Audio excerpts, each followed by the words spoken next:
Assalamualaikum dear viewers, my name is Fuad Ahmad and you are watching By Choice Biology. In this video tutorial we will try to learn one of the types of homeostasis which we call osmoregulation. So by definition we can say that osmoregulation is a type of homeostasis in which a body keeps or maintains its water and solute balance actively in a specific range. इसका मतलब ये है कि osmoregulation हमारे पास homeostasis का वो type है जिसमें एक बॉडी अपने एनर्जी का इस्तेमाल करते हुए अपने वाटर और सल्यूट के एक खास रेंज को बैलेंस और मेंटेन रखता है। तो ऐसे टाइप ऑफ होम्योस्टेसिस को हम कहते हैं ऑस्मोरेगुलेशन। अब ऑस्मोरेगुलेशन क्यों इम्पोर्टेंट है? तो ये इसलिए इम्पोर्टेंट है कि ये ऑर्गेनिजम्स को मुख्तलिफ किस्म के हैबिटेट्स में सर्वाइवल के काबिल बनाता है, यानी कि ये मेरीन ऑर्गेनिजम्स को मेरीन एनवायरनमेंट में सर्वाइवल के काबिल बनाता है, या ये फ्रेश वाटर ऑर्गेनिजम्स को फ्रेश वाटर में सर्वाइवल के काबिल बनाता है, या ये टेरेस्ट्रियल ऑर्गेनिजम्स को टेरेस्ट्रियल एनवायरनमेंट में सर्वाइवल के काबिल बनाता है। अब ऑस्मोरेगुलेशन की जरूरत क्यों पड़ती है या इसकी जरूरत कब पड़ती है? तो जिन ऑर्गेनिजम्स में बॉडी फ्लूइड कंसंट्रेशन डिफरेंट हो, यानी कि बॉडी फ्लूइड में सॉल्यूट और वाटर की कंसंट्रेशन जिस ऑर्गेनिज्म की डिफरेंट हो उसके एनवायरनमेंट पे वाटर और सॉल्यूट की कंसंट्रेशन से, तो तब ऑस्मोरेगुलेशन का फिनोमेना डेवलप होता है।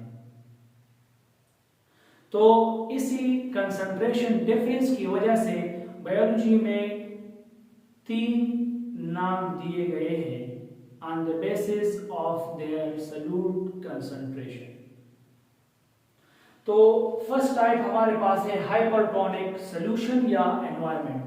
तो ये वो एनवायरनमेंट है या ये वो सॉल्यूशन है जिसमें सॉल्यूट की कंसंट्रेशन वाटर की कंसंट्रेशन से ज्यादा होती है।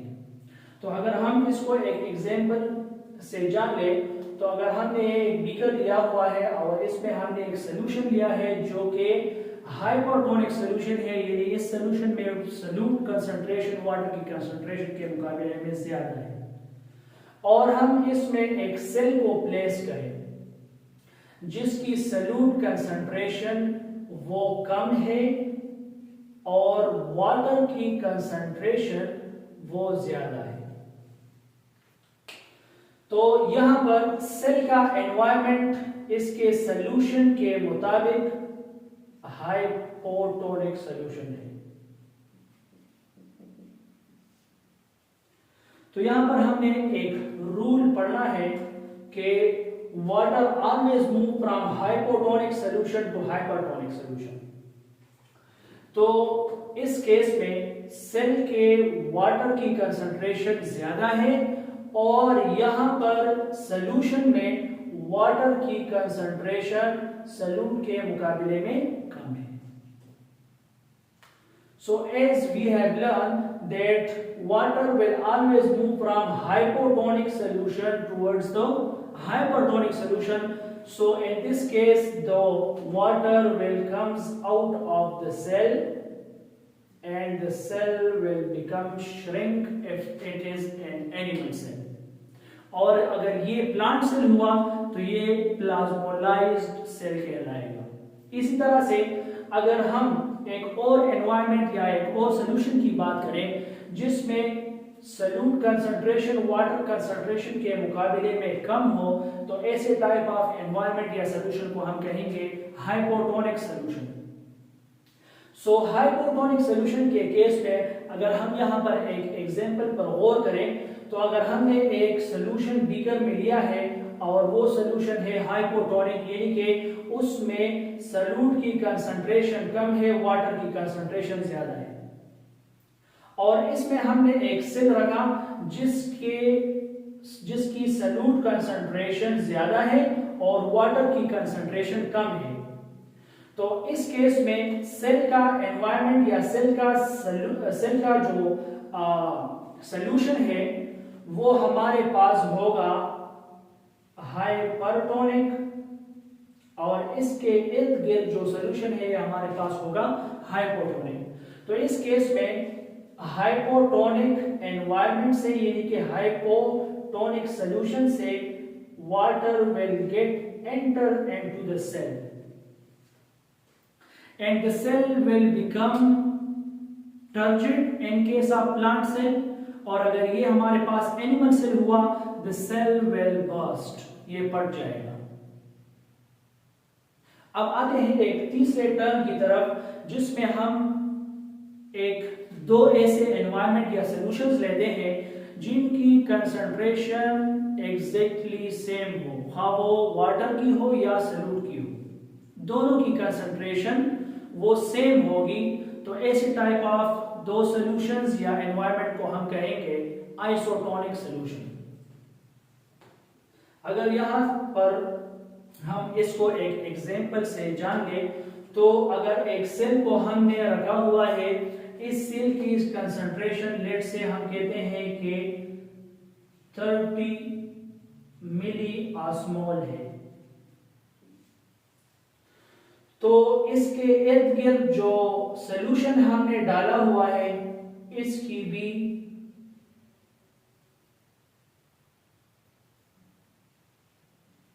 ऑस्मोलैरिटी मिली ऑस्मोल के हिसाब से ये 30 होगी।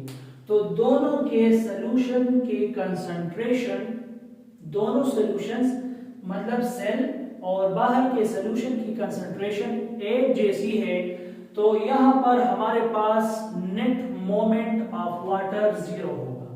मतलब जितना पानी यहां से निकलेगा उतना पानी इसमें अंदर भी जाएगा।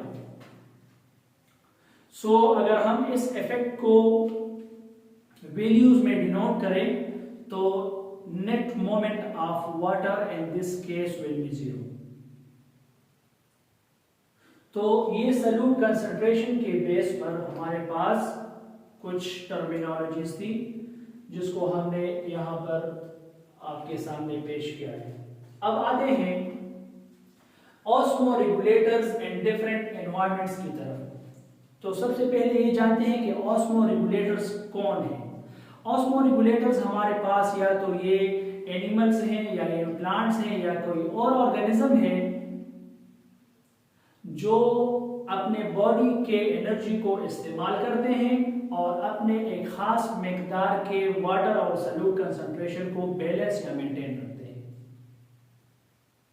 तो आइए मुख्तलिफ किस्म के एनवायरनमेंट्स में मुख्तलिफ किस्म के एनिमल्स को पढ़ते हैं। So the first one is fresh water animals. वो एनिमल्स जो फ्रेश वाटर में रह रहे हैं। फ्रेश वाटर हमारे पास वो वाटर होता है जिसमें सॉल्यूट की कंसंट्रेशन कम होती है, वाटर की कंसंट्रेशन ज्यादा होती है। और इन फ्रेश वाटर में जितने भी एनिमल्स हैं, हाँ हमारे पास वो फिशेस हों, एम्फीबियंस हों, प्रोटोजोअन्स हों, इसी तरह के एनिमल्स जितने भी हों उनमें सॉल्यूट की कंसंट्रेशन, उनके बॉडी के फ्लूइड के सॉल्यूट की कंसंट्रेशन ज्यादा होगी और वाटर की कंसंट्रेशन वो कम होगी। तो इस हिसाब से हम कहते हैं कि फ्रेश वाटर की एनवायरनमेंट हमारे पास हाइपोटोनिक है और इसी तरह से एनिमल्स की जो कंसंट्रेशन है वो हमारे पास है हाइपरटोनिक, या एनिमल का जो इंटरनल एनवायरनमेंट है, बॉडी का फ्लूइड है, वो हमारे पास फ्रेश वाटर के मुकाबले में हाइपरटोनिक है। अब पहले हमने ये रूल पढ़ा है कि water will always move from hypotonic solution towards hypertonic solution. तो अगर यहां पर देखा जाए तो फ्रेश वाटर का एनवायरनमेंट हाइपोटोनिक है, एनिमल्स जो इस फ्रेश वाटर में रह रहे हैं इनका एनवायरनमेंट हाइपरटोनिक है। तो होना ये चाहिए था कि फ्रेश वाटर से इनके एनिमल्स में पैसिव ट्रांसपोर्ट ऑफ वाटर हो और इसी पैसिव ट्रांसपोर्ट ऑफ वाटर की वजह से इनके बॉडी स्वेल कर जाए। तो इनके लिए कुछ चैलेंजेस का सामना करना पड़ता है, जिस पे हमने पहले पढ़ा कि बॉडी स्वेलिंग होती है इसमें, लेकिन इसकी बॉडी स्वेल नहीं कर पाती। या इसके लिए एक और चैलेंज का सामना ये करना पड़ता है कि ड्यूरिंग यूरिनेशन बहुत सारा साल्ट्स वो इसके यूरिन में चला जाता है, तो एक इम्बैलेंस ऑफ सॉल्यूट और वाटर क्रिएट हो जाता है। लेकिन ऐसा नहीं होता। इन चैलेंजेस को कम्बेट करने के लिए फ्रेश वाटर एनिमल्स की कुछ एडाप्टेशंस हैं। जिस तरह से अगर हम फ्रेश वाटर फिश की मिसाल ले लें, तो फ्रेश वाटर फिश की एक एडाप्टेशन ये है कि ये पानी कम पीता है, क्योंकि अगर ये पानी ज्यादा पिएगा तो इस वजह से इसकी बॉडी में वाटर भी ज्यादा होगा और वाटर की ज्यादती की वजह से इसकी बॉडी स्वेल होगी। तो ये जब पानी कम पिएगा तो वाटर और सॉल्यूट की बैलेंस इसमें बरकरार रहेगी। या दूसरी बात कि ड्यूरिंग यूरिनेशन मैंने आपसे कहा कि इसमें साल्ट के लॉस का खतरा होता है। तो इस चैलेंज को कंपेयर करने के लिए इन फ्रेश वाटर फिशेस में गिल्स होते हैं और उन गिल्स में हमारे पास स्पेशलाइज्ड सेल्स पाए जाते हैं जिसको हम कहते हैं आयोनोसाइट्स। इन आयोनोसाइट्स का काम यह होता है कि फ्रेश वाटर से ये ज्यादा से ज्यादा साल्ट्स एब्जॉर्ब कर सकें और इसे एनिमल की बॉडी में ले जाया जा सके। तो इसकी साल्ट कंसंट्रेशन वो मेंटेन रहेगी। या इनके किडनीज में एनर्जी की यूज होती है और जो ही इनकी किडनीज एक्टिव रीअब्जॉर्प्शन करता है, मतलब इनके नेफ्रॉन से ये साल्ट्स वो एनर्जी के इस्तेमाल से एब्जॉर्ब होती है इनटू देयर सर्कुलेशन या ब्लड या बॉडी फ्लूइड। तो इसकी सॉल्यूट और वाटर बैलेंस बरकरार रहती है। खासकर हम साल्ट्स की बात करते हैं तो साल्ट्स की बैलेंस यहां पर मेंटेन होगी। अब जब नेफ्रॉन में इनकी किडनीज के नेफ्रॉन में ये रीअब्जॉर्प्शन होगी तो ये ऑटोमेटिकली इसके यूरिन में सॉल्यूट कंसंट्रेशन या साल्ट की कंसंट्रेशन कम होगी, क्योंकि साल्ट इसने एब्जॉर्ब किया हुआ है इनटू इट्स सर्कुलेशन और बॉडी फ्लूइड। तो इसके नतीजे में जो यूरिन बनेगा वो हमारे पास होगा डाइल्यूटेड यूरिन। तो ये जब ये डाइल्यूटेड यूरिन पास करेगा तो इसके बॉडी से एक्सेस वाटर भी निकल जाएगा। तो फ्रेश वाटर फिश में इसी तरह का ऑस्मो रेगुलेशन होता है और इसी तरह से ये अपने अंदर वाटर और सॉल्यूट की बैलेंस लाता है। इसी तरह से अगर हम एम्फीबियंस की बात करें तो एम्फीबियंस के स्किन में भी आयोनोसाइट्स पाए जाते हैं। तो ऐसे आयोनोसाइट्स का काम यह है कि ये फ्रेश वाटर से साल्ट की एब्जॉर्प्शन करे with the expenditure of energy. और इसी तरह से एम्फीबियंस अपने अंदर साल्ट की बैलेंस या सॉल्यूट की बैलेंस लाते हैं। एम्फीबियंस वाटर के बैलेंस लाने के लिए भी ये वाला टर्म यूज करते हैं कि it drinks little water. So I hope I am clear to you by these adaptations. अच्छा, ऑस्मो रेगुलेटर्स की मिसाल फ्रेश वाटर में कौन कौन सी है?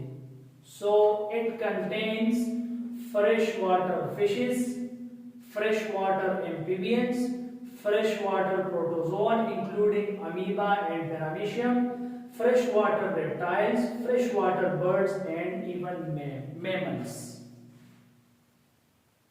सो ऑस्मो रेगुलेशन का ये फिनोमेना शायद आपको समझ भी आया हो और आपने इस वीडियो के एंजॉय भी किया हो. होप